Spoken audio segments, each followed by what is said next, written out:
Quality study अकॅडमीच्या YouTube चॅनलवर तुमच्या सर्वांचं स्वागत आहे विद्यार्थी मित्रांनो.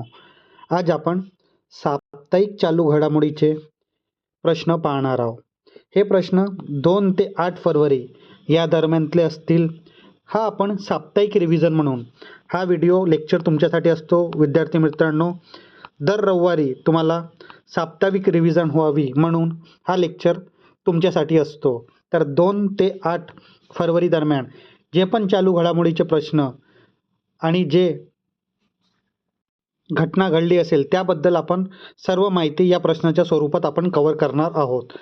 तर जे विद्यार्थी आपल्या चॅनलवर नवीन असतील त्यांनी क्वालिटी स्टडी अकॅडमीच्या यूट्यूब चॅनलला सबस्क्राईब करायला विसरू नका. असेच महत्त्वाचे व्हिडिओ तुम्हाला क्वालिटी स्टडी अकॅडमीच्या यूट्यूब चॅनलच्या माध्यमातून मिळेल. चला आता आपण आपल्या साप्ताहिक चालू घडामोडीची व्हिडिओची सुरुवात करूया. तर काल विचारला गेला प्रश्न तुमच्यासाठी होता विद्यार्थी मित्रांनो, भारतीय विमानतळ प्राधिकरणाच्या पहिल्या महिला सदस्य म्हणून कोणाची नियुक्ती झाली आहे? तर निवेदिता दुबे यांची नियुक्ती करण्यात आलेली आहे. म्हणजे ऑप्शन क्रमांक 2 आपला बरोबर उत्तर राहील. चला आता आपण साप्ताहिक चालू घडामोडीचे प्रश्न पाहूया. महाराष्ट्राचे पहिले महिला उपमुख्यमंत्री म्हणून कोणी शपथ घेतली आहे? तर सुनित्रा पवार यांनी शपथ घेतलेली आहे. म्हणजे ऑप्शन क्रमांक 3 आपला बरोबर उत्तर राहील. आता आपण याबद्दल महत्त्वाची माहिती पाहूया. महाराष्ट्राचे पहिले महिला उपमुख्यमंत्री सुनित्रा पवार. ऐतिहासिक निवड. महाराष्ट्र राज्याच्या इतिहासात पहिली महिला मुख्यमंत्री म्हणून त्यांनी शपथ घेतली. शपथविधी 31 जानेवारी 2026 रोजी राजभवनात राज्यपाल आचार्य देवव्रत यांनी त्यांना शपथ दिली. राजकीय वारसा. ते माजी उपमुख्यमंत्री दिवंगत अजित पवार यांच्या पत्नी आहेत. महत्त्वाची खाती. त्यांच्याकडे राज्य उत्पादन शुल्क, अल्पसंख्याक विकास आणि क्रीडा व युवक कल्याण या खात्याची जबाबदारी त्यांच्याकडे सोपवण्यात आलेली आहे. त्यागाची भूमिका. उपमुख्यमंत्रीपदासाठी त्यांनी आपली राज्यसभा खासदाराचा राजीनामा दिलेला आहे. त्या राष्ट्रवादी काँग्रेस अजित पवार गट पक्षाचे नेते आहेत. तर ही महत्त्वाची माहिती यांच्याबद्दल. त्यानंतर पुढला प्रश्न. नीती आयोगाद्वारा नुकतेच सुरू करण्यात आलेले संपूर्णता अभियान 2.0 चे कालावधी काय आहे? तर याची कालावधी 28 जानेवारी ते 14 एप्रिल 2026 आहे. म्हणजे ऑप्शन क्रमांक 2 आपला योग्य उत्तर राहील. आता आपण याबद्दल महत्त्वाची माहिती पाहूया. संपूर्णता अभियान 2.0 28 ते 14 एप्रिल 2026. नीती आयोगद्वारा आयोजक. व्याप्ती 112 आकांक्षी जिल्हे आणि 513 आकांक्षी ब्लॉक्स. मुख्य ध्येय आरोग्य, शिक्षण आणि पोषण यासारख्या सामाजिक क्षेत्रातील निवडक निर्देशांकामधली 100% उद्दिष्टपूर्ती करणे. उद्घाटन नीती आयोगाचे CEO BVR सुब्रमण्यम यांच्या हस्ते. विशेष महत्त्व. डॉक्टर बाबासाहेब आंबेडकर यांच्या जयंतीदिनी 14 एप्रिलला अभियानाचा समारोप होईल. प्राधान्य क्षेत्र. मुलाचे पोषण, गरोदर महिला आरोग्य तपासणी, शाळांमधली पायाभूत सुविधा आणि पशु लसीकरण याचे प्रमुख क्षेत्र आहे. तर ही महत्त्वाची माहिती याबद्दल. त्यानंतर पुढला प्रश्न. पुरुष हॉकी इंडिया लीग 2025-26 विजेतेपद कोणत्या संघानं पटकावलेले आहेत? तर तो संघ आहे वेदांता कलिंग लॉन्चर्स. म्हणजे ऑप्शन क्रमांक 2 आपला योग्य उत्तर राहील. आता त्यानंतर पुढला प्रश्न.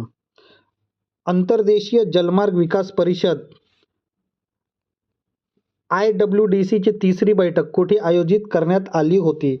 तर ते कोची, केरळ इथे आयोजित करण्यात आलेली होती. म्हणजे ऑप्शन क्रमांक 3 आपला योग्य उत्तर राहील. आता याबद्दल आपण महत्त्वाची माहिती पाहूया. तिसरी अंतर्देशीय जलमार्ग विकास परिषद कोची, केरळ इथे. अध्यक्ष सर्बानंद सोनोवाल, केंद्रीय मंत्री. तारीख 23 जानेवारी 2026. निधी 1500+ कोटी प्रकल्पांना मंजुरी देण्यात आलेली आहे. मुख्य लक्ष हरित नौका, ग्रीन वेसल आणि रिव्हर क्रूझ पर्यटनाला चालना देणे. उद्देश अंतर्गत जलमार्गाद्वारा स्वस्त आणि पर्यावरणपूरक वाहतूक वाढवणे. त्यानंतर पुढला प्रश्न. स्थानिक विकास प्रकल्प रिअल टायमिंग मॉनिटरिंगसाठी समीक्षा पोर्टल कोणत्या राज्याच्या मुख्यमंत्रीने लॉन्च केलेला आहे? तर ओडिशा राज्याच्या मुख्यमंत्रीने लॉन्च केलेला आहे, म्हणजे ऑप्शन क्रमांक 3 आपलं योग्य उत्तर राहील. आता आपण याबद्दल महत्त्वाची माहिती पाहूया. समीक्षा पोर्टल राज्य ओडिशा आहे. कोणी लॉन्च केला? मुख्यमंत्री मोहन चरण मांझी. उद्देश स्थानिक विकास प्रकल्पाला रिअल टाईम मॉनिटरिंग करणे. प्रमुख वैशिष्ट्य प्रकल्पाच्या कामात पारदर्शकता आणि वेग आणणे. वित्तीय आयोगाला CFC निधीचा वापर ट्रॅक करणे. रस्ते, पाणी आणि स्वच्छता कामाचे प्रगती तपासणे याचा प्रमुख उद्दिष्ट आहे. फायदा नागरिक अधिकारी एकाच प्लॅटफॉर्मवर कामाची सद्य स्थिती पाहू शकतील. आता ही महत्त्वाची माहिती आहे या पोर्टलबद्दल. त्यानंतर पुढला प्रश्न. रुद्र सशस्त्र हेलिकॉप्टर उडवण्यासाठी पात्र ठरणारी भारतीय सैन्यातील पहिली महिला अधिकारी कोण बनलेली आहे? तर पहिली महिला अधिकारी बनलेली आहे कॅप्टन हंसजा शर्मा, म्हणजे ऑप्शन क्रमांक 3 आपला योग्य उत्तर राहील. त्यानंतर पुढला प्रश्न. आर्थिक सर्वेक्षण 2025-26 अनुसार वित्त वर्ष 2026-27 मध्ये भारताच्या वास्तविक GDP वृद्धी दर किती राहण्याचा अंदाज आहे? तर तो अंदाज 7.4% राहण्याचा अंदाज आहे, म्हणजे ऑप्शन क्रमांक 4 आपला योग्य उत्तर राहील. त्यानंतर पुढला प्रश्न. CBSEचे माजी अध्यक्ष फादर थॉमस व्ही कुन्नकल यांचे नुकतेच निधन झालं. त्यांनी कोणता नागरिक पुरस्कार मिळालेला होता? तर त्यांना पद्मश्री पुरस्कार मिळाला होता, म्हणजे ऑप्शन क्रमांक 2 आपला योग्य उत्तर राहील. त्यानंतर पुढला प्रश्न. भारत प्रथमच 22 अरब देशांच्या परराष्ट्र मंत्र्यांची बैठक कुठे आयोजित करणार आहे? तर ही बैठक नवी दिल्ली येथे आयोजित होणार आहे, म्हणजे ऑप्शन क्रमांक 2 आपला योग्य उत्तर राहील. भारत अरब परराष्ट्रीय मंत्री बैठक 2026 ठिकाण काय? नवी दिल्ली. सहभाग 22 अरब देशांच्या प्रतिनिधी अरब लीग. यजमान भारत प्रथमच यजमान पद. तारीख 31 जानेवारी 2026. प्रमुख विषय व्यापार, ऊर्जा सुरक्षा आणि दहशतवाद विरोधी सहकार्य. सहअध्यक्ष भारत आणि संयुक्त अरब अमिरात. त्यानंतर पुढला प्रश्न. पोलीस संशोधन आणि विकास ब्युरो BPRD ची 9वी राष्ट्रीय परिषद कोणत्या ठिकाणी आयोजित करण्यात आली होती? तर ही परिषद विशाखापट्टणम येथे आयोजित करण्यात आलेली होती, म्हणजे ऑप्शन क्रमांक 2 आपलं योग्य उत्तर राहील. त्यानंतर पुढला प्रश्न. आंतरराष्ट्रीय स्तरावर 500 विजय नोंदवणारी पहिली भारतीय महिला एकेरी बॅडमिंटनपटू कोण ठरलेली आहे? तर ती PV सिंधू ठरलेली आहे, म्हणजे ऑप्शन क्रमांक 2 आपला योग्य उत्तर राहील. त्यानंतर पुढला प्रश्न. निर्मला सीतारामन यांनी सलग कितव्यांदा अर्थसंकल्प सादर करीत नवीन विक्रम प्रस्थापित केलेला आहे? तर त्यांनी सलग 9व्यांदा हा अर्थसंकल्प सादर केलेला आहे, म्हणजे ऑप्शन क्रमांक 3 आपला योग्य उत्तर राहील. निर्मला सीतारामन यांचा विक्रम सलग 9व्यांदा अर्थसंकल्प सादर केलेला आहे. कोणाचा विक्रम मोडला? मोरारजी देसाई सलग 6 वेळा यांचा विक्रम मोडलेला आहे. कधी? 1 फरवरी 2026 रोजी. तर हा जो अर्थसंकल्प आहे तो रविवार म्हणजे संडेला सादर करण्यात आलेला आहे. विशेषतः सलग सर्वाधिक वेळा अर्थसंकल्प मांडणारी पहिली भारतीय महिला अर्थमंत्री. आतापर्यंत एकूण 9 अर्थसंकल्प त्यांनी मांडलेला आहे, 8 पूर्ण आणि 1 अंतरिम. त्यानंतर पुढला प्रश्न. 2026च्या ऑस्ट्रेलिया ओपन टेनिस स्पर्धा कोणी जिंकलेली आहे पुरुष गटातली? तर कार्लोस अल्कराज यांनी जिंकलेली आहे, म्हणजे ऑप्शन क्रमांक 4 आपलं योग्य उत्तर राहील. त्यानंतर पुढला प्रश्न ऑस्ट्रेलिया ओपन संबंधीचा आहे. ऑस्ट्रेलिया ओपन टेनिस स्पर्धेच्या महिला एकेरी विजेतेपद कोणी पटकावलेलं आहे? तर हा विजेतेपद एलिना रायबिंका यानं पटकावलेले आहे. ही महिला खेळाडू आहे, म्हणजे ऑप्शन क्रमांक 1 आपलं योग्य उत्तर राहील. आता आपण ऑस्ट्रेलिया ओपनबद्दल महत्त्वाची माहिती पाहूया. 2026 ऑस्ट्रेलिया ओपन पुरुष एकेरी विजेतेपद कार्लोस अल्कराज स्पेनचा टेनिसपटू आहे. पुरुष उपविजेता नोवाक जोकोविच सर्बिया. अल्कराजचा विक्रम. वयाच्या 22व्या वर्षी करिअर ग्रँड पूर्ण करणारा सर्वात तरुण पुरुष खेळाडू ठरलेला आहे. महिला एकेरी विजेती एलिना रिबालंका हे कोणत्या देशाची आहे, तर ही कझाकिस्तान या देशाची खेळाडू आहे. महिला उपविजेता अरेना सबालिंका बेलारूसची आहे. रिबाकिनाचे यश कारकिर्दीतील दुसरे ग्रँड स्लॅम आणि पहिले ऑस्ट्रेलिया ओपन विजेतेपद आहे त्यांचे. ही महत्त्वाची माहिती ऑस्ट्रेलिया ओपन याबद्दल. त्यानंतर पुढला प्रश्न. भारतीय रेल्वेने 772 किमी मार्गावर कवच 4.0 ची सुरुवात केली आहे. कवच काय आहे, तर कवच स्वयंचलित ट्रेन सुरक्षा प्रणाली आहे. म्हणजे ऑप्शन क्रमांक 2 आपला बरोबर उत्तर राहील. त्यानंतर पुढला प्रश्न. सर्वोच्च न्यायालयाने मणिपूर हिंसाचार पीडितांची मदत आणि पुनर्वसनाला देखरेख करणाऱ्या कोणत्या समितीचा कार्यकाळ 31 जुलै 2026 पर्यंत वाढवलेला आहे, तर ही समिती आहे न्यायमूर्ती गीता मित्तल समिती. म्हणजे ऑप्शन क्रमांक 3 आपला बरोबर उत्तर राहील. आता या समितीबद्दल आपण महत्त्वाची माहिती पाहूया. न्यायमूर्ती गीता मित्तल समिती अध्यक्ष ते माजी मुख्य न्यायाधीश आहेत जम्मू अँड काश्मीरचे. उद्देश्य मणिपूर हिंसाचार पीडितांच्या पुनर्वसन आणि नुकसान भरपाईवर देखरेख करणं. समितीचे स्वरूप 3 माजी महिला न्यायाधीशची ही समिती आहे. नवीन मुदत 31 जुलै 2026 पर्यंत वाढवलेली आहे. नेमणूक भारताचे सर्वोच्च न्यायालय द्वारा नेमणूक करण्यात आलेली आहे. त्यानंतर पुढला प्रश्न. पाटणा पक्षी अभयारण्य ज्याची नवीन रामसर स्थळ म्हणून समावेश करण्यात आलेला आहे ते कोणत्या राज्यात आहे, तर हे उत्तर प्रदेश राज्यात आहे. म्हणजे ऑप्शन क्रमांक 2 आपला उत्तर राहील. विद्यार्थी मित्रांनो, आपल्याला आता 97 आणि 98 जे रामसर स्थळे आहे तुम्ही ते कमेंट बॉक्समध्ये सांगा. आणि पाटणा पक्षी अभयारण्य हा कोणत्या नंबरची रामसर स्थळ आहे याच्या पण माहिती तुम्ही कमेंट बॉक्समध्ये द्या. विद्यार्थी मित्रांनो, पाटणा पक्षी अभयारण्य हे उत्तर प्रदेश राज्यात स्थित आहे. तर विद्यार्थी मित्रांनो, नावानं कन्फ्युजन होऊ शकते. पाटणा म्हटलं की तुम्हाला बिहार वाटू शकतो, पण पाटणा पक्षी अभयारण्य हे उत्तर प्रदेशमध्ये आहे. कोणत्या जिल्ह्यात आहे, एटा या जिल्ह्यात. वैशिष्ट्य हे उत्तर प्रदेशातील सर्वात लहान पक्षी अभयारण्य आहे. नावाचा गोंधळ होऊ शकतो विद्यार्थी मित्रांनो, तुम्ही कन्फ्युजन तुम्हाला येऊ शकतो. तर पाटणा बिहारमध्ये नाही तर उत्तर प्रदेशमध्ये हा अभयारण्य आहे. त्यानंतर पुढला प्रश्न. अलीकडे रामसर स्थळ म्हणून घोषित करण्यात आलेले छारीधान कोणत्या राज्यात स्थित आहे, तर हे गुजरात राज्य स्थित आहे. म्हणजे ऑप्शन क्रमांक 2 आपला बरोबर उत्तर राहील. छारीधान हा गुजरात राज्य आहे. जिल्हा कच्छ बनिवाली गवताळ प्रदेश आहे. स्वरूप हे एक नैसर्गिक संवर्धन राखीव क्षेत्र आहे. वैशिष्ट्य आशियातील सर्वात मोठा हंगामी पाणथळ क्षेत्रापैकी एक आहे. पक्षी फ्लेमिंगो, पेलिकन्स आणि स्थलांतरित कोच क्रेन्स याच्या मुख्य आश्रयस्थान आहे. तर ही महत्त्वाची माहिती याबद्दल. त्यानंतर पुढला प्रश्न.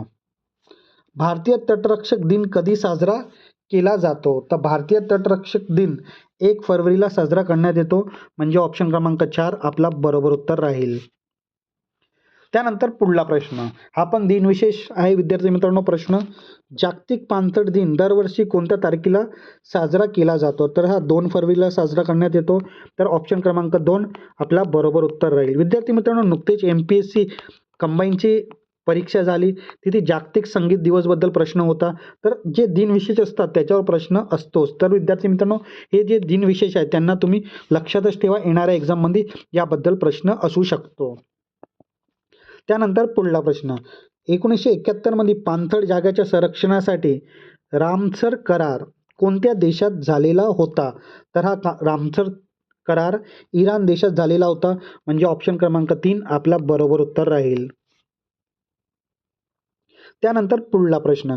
आर्थिक वर्ष 2026-27 साठी सरकारने एकूण किती खर्च प्रस्तावित केलेला आहे, तर सरकारने एकूण खर्च 53.5 लाख कोटी एवढा खर्च प्रस्तावित केलेला आहे. म्हणजे ऑप्शन क्रमांक 3 आपला बरोबर उत्तर राहील.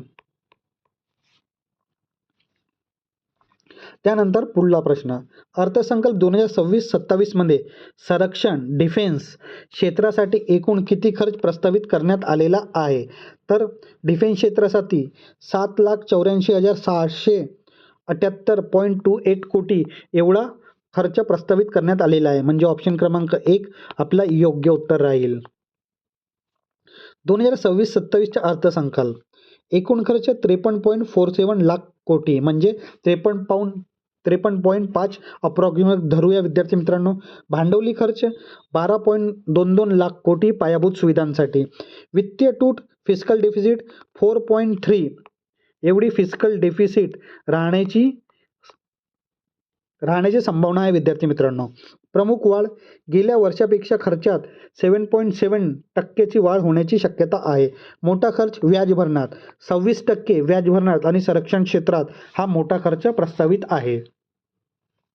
त्यानंतर पुढला प्रश्न 68वा ग्रॅमी अवॉर्ड 2026 मध्ये बेस्ट ऑडिओ बुक नरेशन आणि स्टोरी टेलिंग रेकॉर्डिंग श्रेणीमध्ये कोणाला पुरस्कार प्रदान करण्यात आलेला आहे.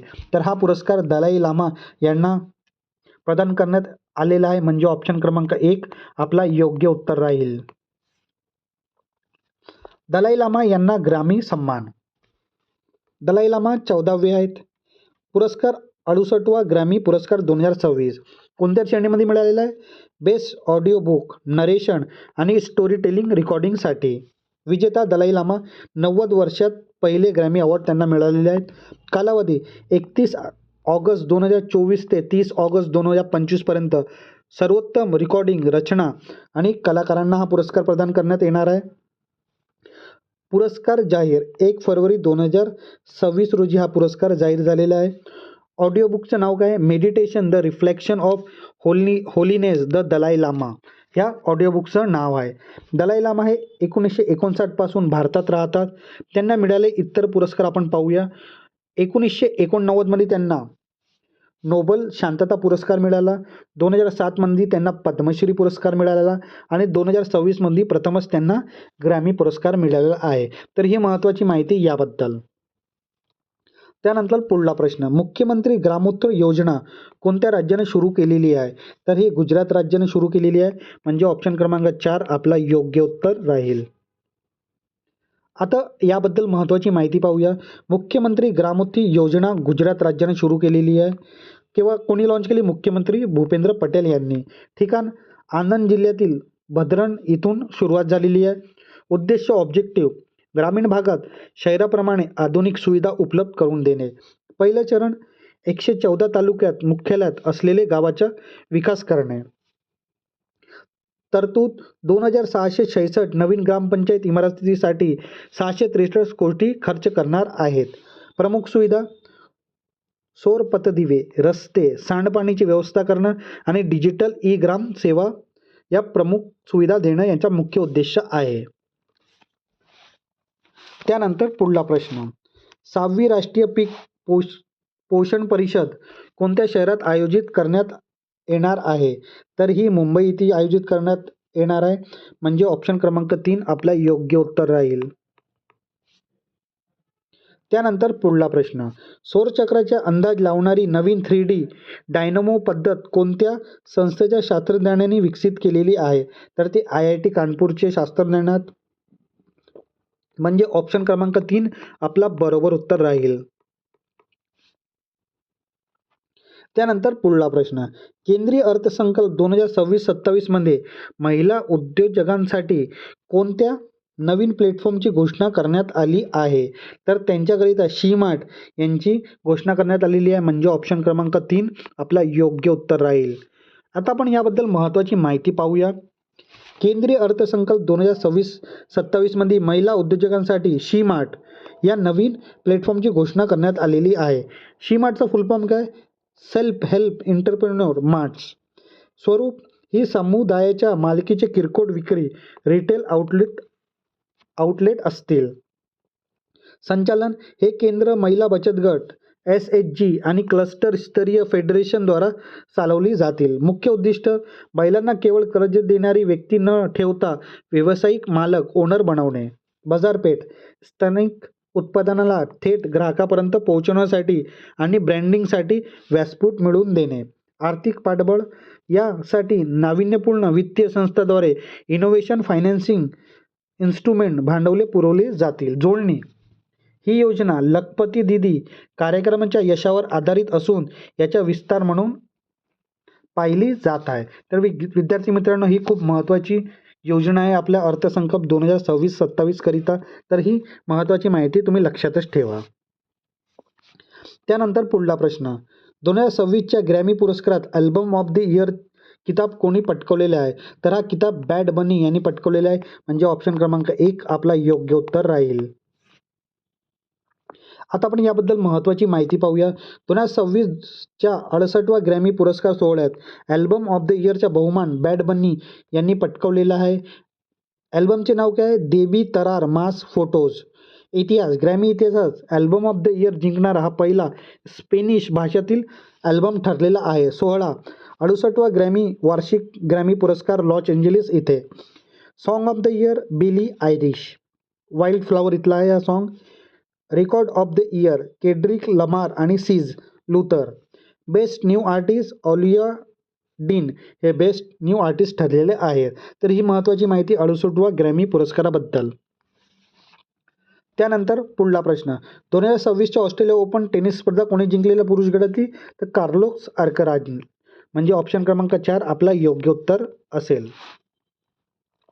त्यानंतर पुढला प्रश्न, जागतिक पाणथळ दिन केव्हा साजरा करण्यात येतो? 2 फरवरीला. याची मुख्य थीम विषय काय आहे? तर मुख्य विषय थीम आहे पाणथळ जागा, पारंपरिक ज्ञान, सांस्कृतिक वारसा साजरा करणे, म्हणजे ऑप्शन क्रमांक 3 आपला योग्य उत्तर राहील. जागतिक पाणथळ भूमी दिन केव्हा साजरा करण्यात येतो? 2 फरवरीला. मुख्य विषय पाणथळ प्रदेश, पारंपरिक ज्ञान, सांस्कृतिक वारसा याचा उत्सव. उद्दिष्ट स्थानिक समुदाय आणि आदिवासीकडे असलेले पिढ्यानपिढीचं ज्ञान वापरून पाणथळ जागेचे संरक्षण करणे. त्यानंतर पुढला प्रश्न, 5वा रुसोमा ऑरेंज महोत्सव खालीलपैकी कोणत्या राज्यात आयोजित करण्यात आला आहे? तर हा नागालँड राज्यात करण्यात आलेला आहे, म्हणजे ऑप्शन क्रमांक 4 आपला योग्य उत्तर राहील. 5वा रुसोम ऑरेंज महोत्सव नागालँड या राज्यात आयोजित करण्यात आलेला आहे. ठिकाण कोहिमा जिल्ह्यात रुसोमा या गावात. वैशिष्ट्य, हे गाव त्याच्या उत्तम दर्जाच्या संत्र्यासाठी ओळखलं जाते, म्हणून याला संत्र्याचं गाव ऑरेंज विलेज असं म्हणतात. उद्देश स्थानिक शेतकऱ्यांच्या उत्पादनाला प्रोत्साहन देणे, कृषी पर्यटनाला ॲग्री टुरिझमला चालना देणे याचा मुख्य उद्देश आहे.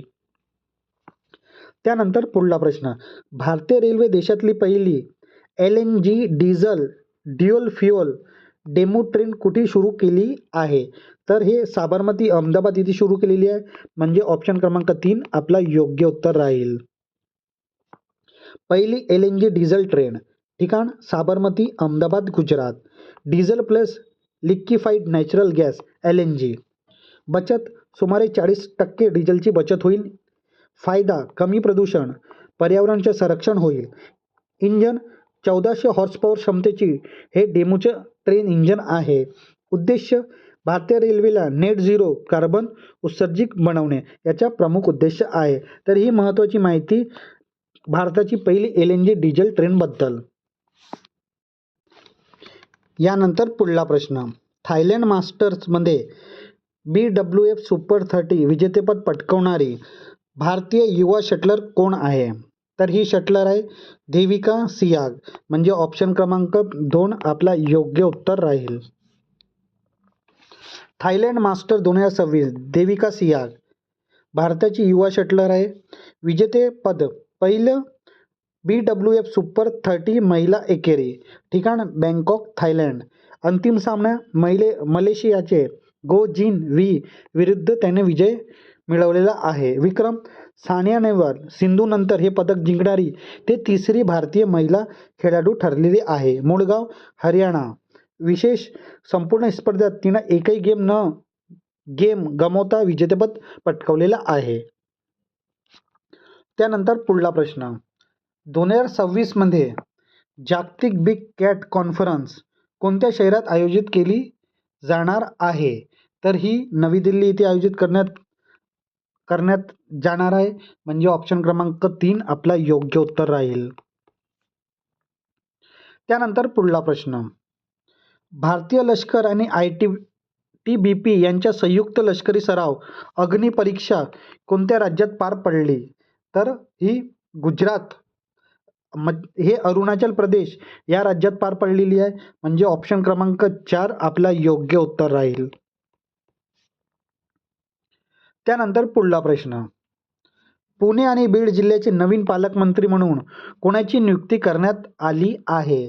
तर श्रीमती सुनेता पवार, अजित पवार यांची नियुक्ती करण्यात आलेली आहे. तर ऑप्शन क्रमांक 1 आपला योग्य उत्तर राहील.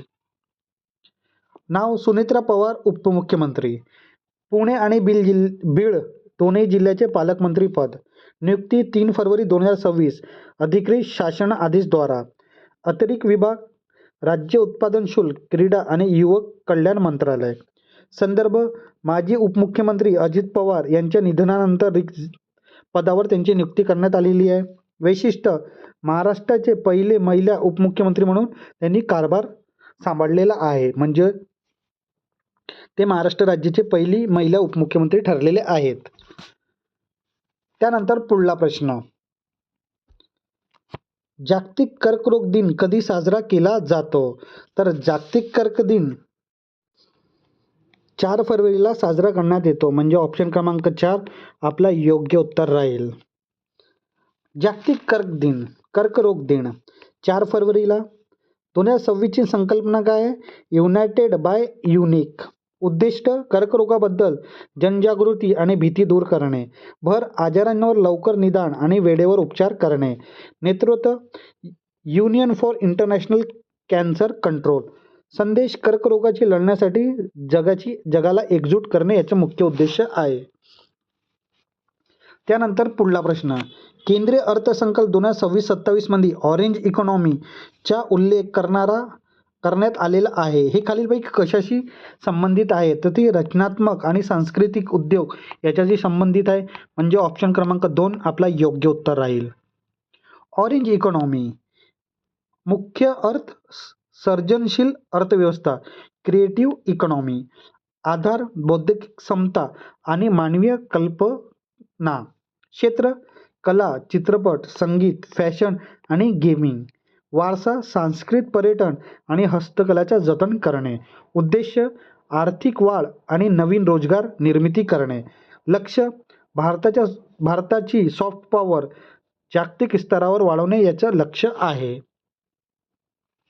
त्यानंतर पुढला प्रश्न, गोदावरी गौरव पुरस्कारातील अभिनय आणि पर्यावरण क्षेत्रातील योगदानासाठी कोणाला सन्मानित करण्यात आले? तर सयाजी शिंदे यांना सन्मानित करण्यात आले, म्हणजे ऑप्शन क्रमांक 3 आपला योग्य उत्तर राहील.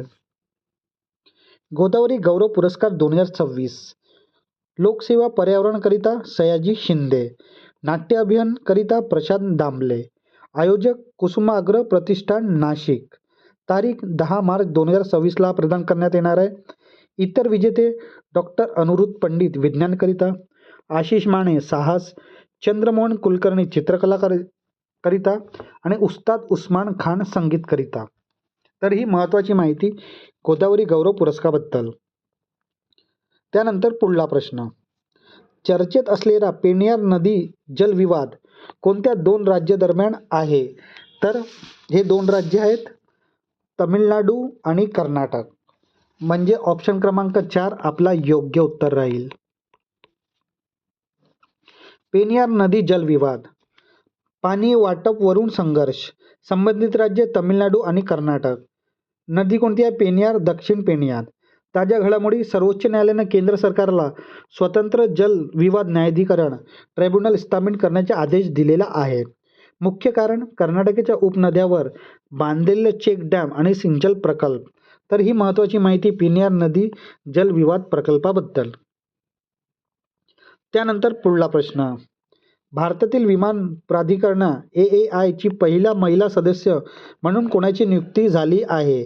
तर निवेदिता दुबे यांची नियुक्ती झालेली आहे, म्हणजे ऑप्शन क्रमांक 2 आपला योग्य उत्तर राहील. त्यानंतर पुढला प्रश्न, खंजर 13 हा भारत आणि कोणत्या देशामधला संयुक्त लष्करी सराव आहे? तर भारत आणि किर्गिस्तानमधला हा सराव आहे, म्हणजे ऑप्शन क्रमांक 3 आपला योग्य उत्तर राहील. खंजर 13 हा भारत आणि किर्गिस्तान या दोन देशामधला संयुक्त सराव आहे. सहभागी देश भारत आणि किर्गिस्तान.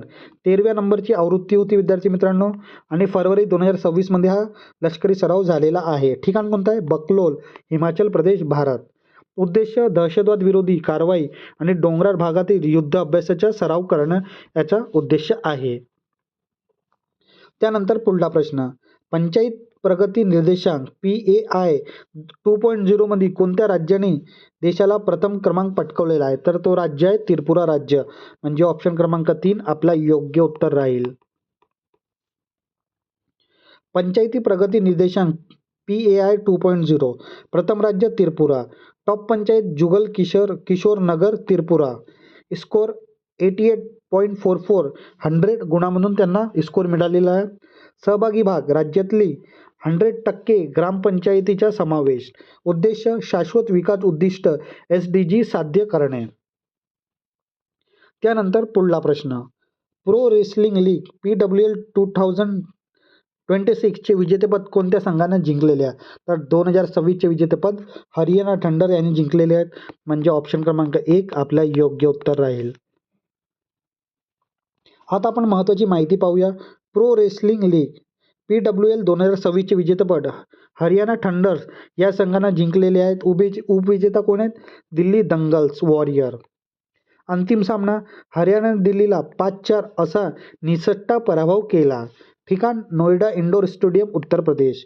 निर्णायक कामगिरी पॅरिस ऑलिम्पिक रौप्य पदक विजेता इरिना कोडलिंका हिने शेवटच्या लढतीत विजय मिळवून हरियाणाला विजेतेपद मिळवून दिलेलं आहे. बक्षीस विजेता संघाला 1.5 कोटी रुपये तर उपविजेता संघाला 75 लाख रुपये मिळालेले आहेत.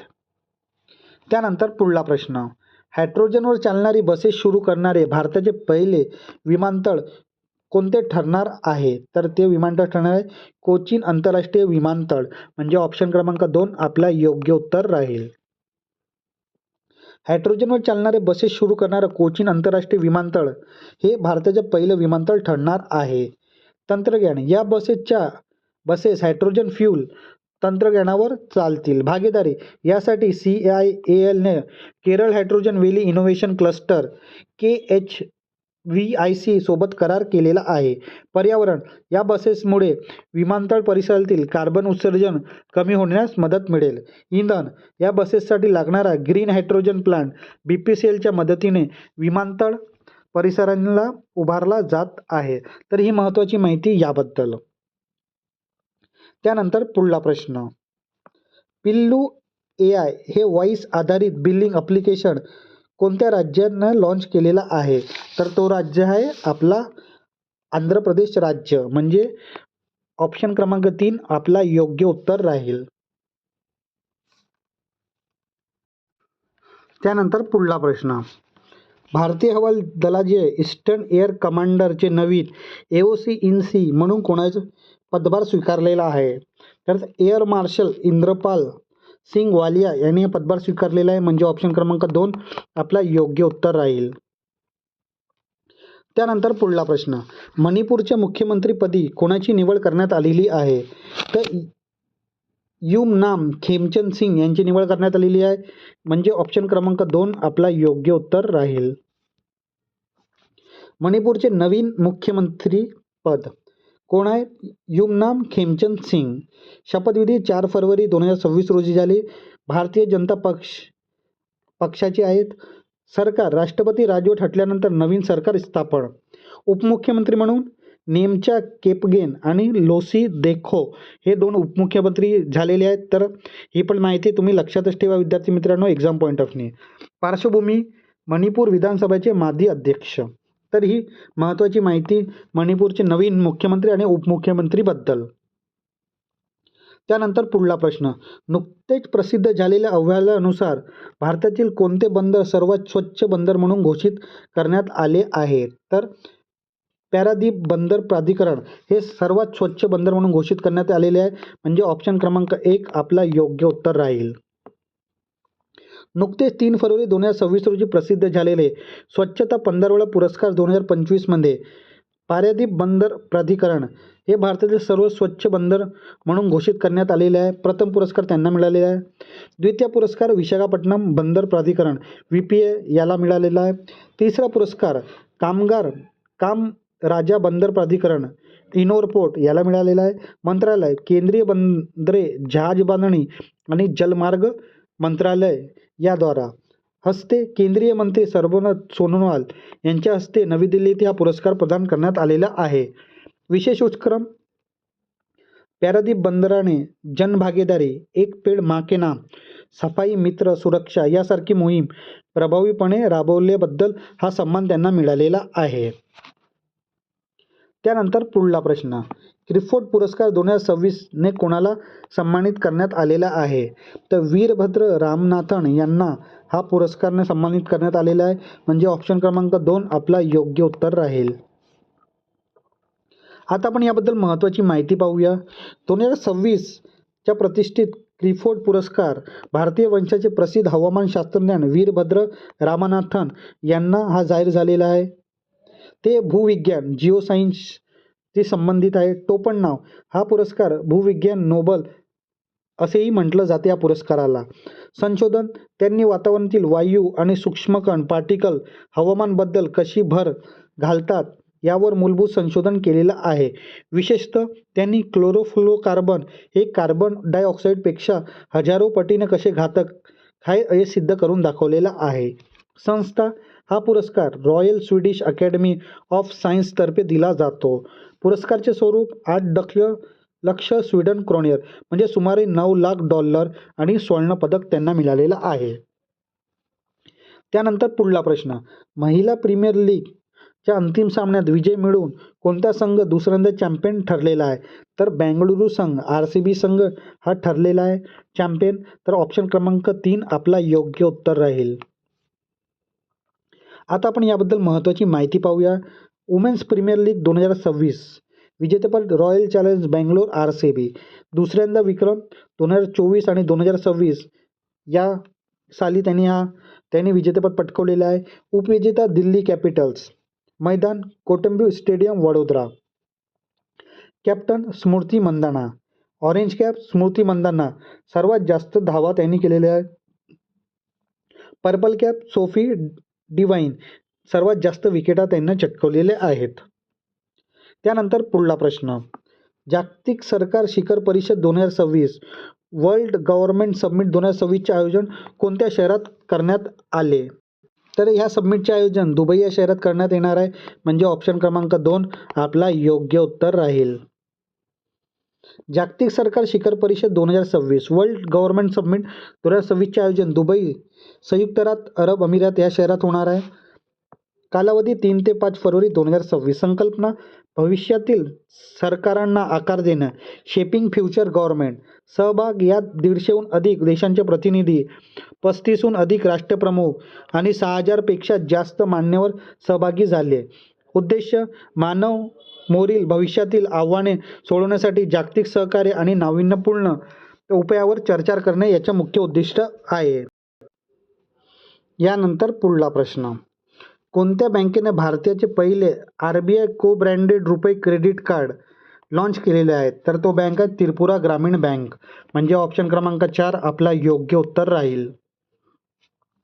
त्यानंतर पुढला प्रश्न, भारताची पहिली राष्ट्रीय UAV चाचणी इनोव्हेशन कॉरिडॉर कुठे उभारला जाणार आहे? तर हा कॉरिडॉर रंगुलुडा विमानतळ गंजाम ओडिशा येथे उभारला जाणार आहे. म्हणजे ऑप्शन क्रमांक 2 आपला योग्य उत्तर राहील. भारताचे पहिलं अनमॅन एरियल व्हेकल चाचणी इनोव्हेशन कॉरिडॉर ओडिशा राज्यात गंजाम जिल्ह्यात रेंगुळा इथे उभारलं जाणार आहे. रेंगुळा विमानतळ गंजाम जिल्हा ओडिशा. वैशिष्ट्य, व्यावसायिक विमानतळांच्या रूपांतरण प्रत्यक्ष ड्रोन चाचणी केंद्रात करण्याची ही भारताची पहिली वेळ आहे.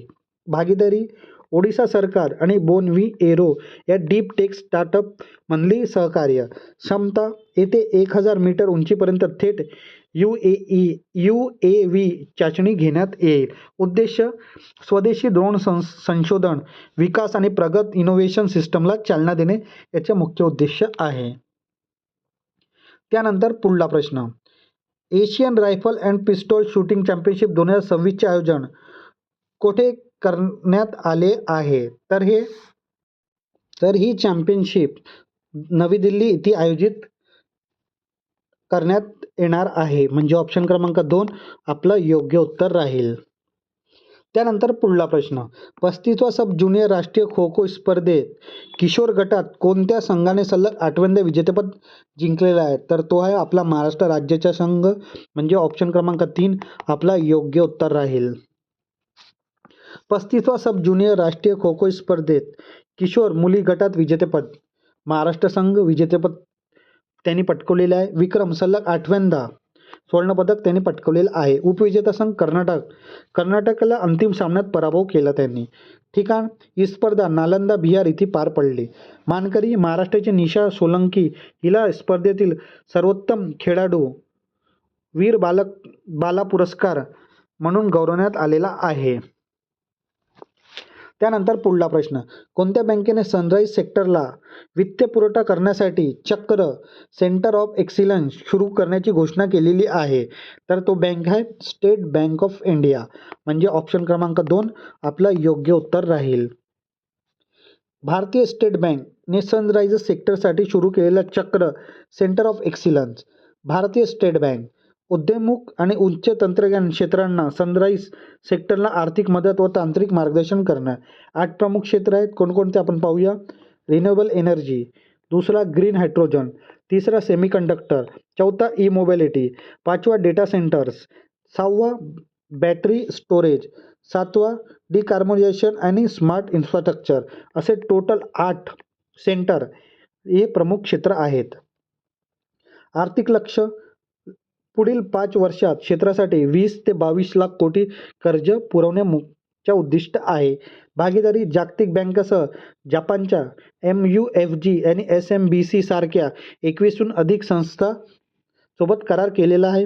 स्वरूप हे केंद्र केवळ कर्ज देणारी नसून प्रगत तंत्रज्ञानाची जोखीम तपासणारे नॉलेज हब म्हणून काम करेल. विजन विकसित भारत 2047चे स्वप्न साकारण्यासाठी आणि भारताची उत्पादन क्षमता वाढवण्यासाठी पुढाकार होणार आहे.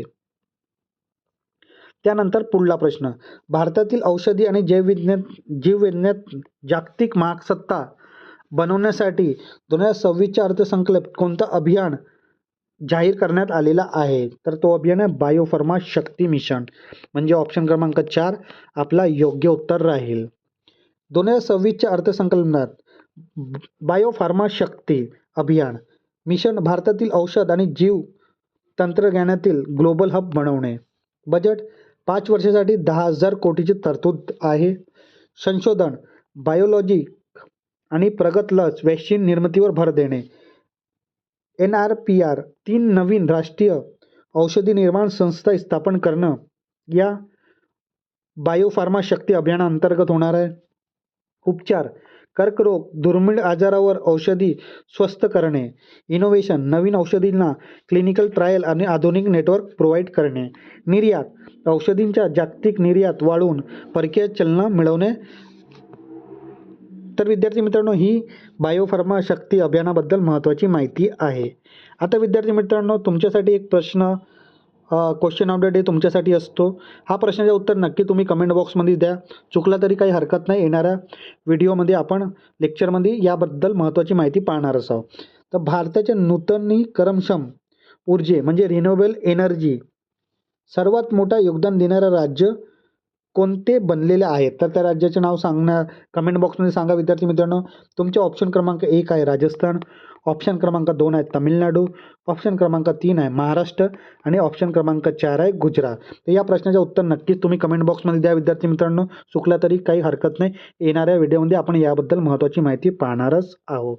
आता विद्यार्थी मित्रांनो, आपण जो हा लेक्चर घेतलेला आहे, हा लेक्चर एक साप्ताहिक रिव्हिजन म्हणून आपण हा लेक्चर घेतलेला आहे आणि दर रविवारी तुम्हाला एक रिव्हिजन व्हावी, कारण की जे साप्ताहिक रिव्हिजन ते पण खूप महत्त्वाची आहे. जेवढी जास्त रिव्हिजन होईल तेवढेच प्रश्न तुम्हाला लक्षात राहतील. तर हा साप्ताहिक रिव्हिजन म्हणून हा व्हिडिओ तुम्हाला कसा वाटला तुम्ही नक्की कमेंट बॉक्समध्ये सांगा. आणि हा व्हिडिओ जर तुम्हाला आवडला असेल तर नक्की लाईक करा, शेअर करा आणि आपल्या क्वालिटी स्टडी अकॅडमीच्या यूट्यूब चॅनलला सबस्क्राईब करायला विसरू नका.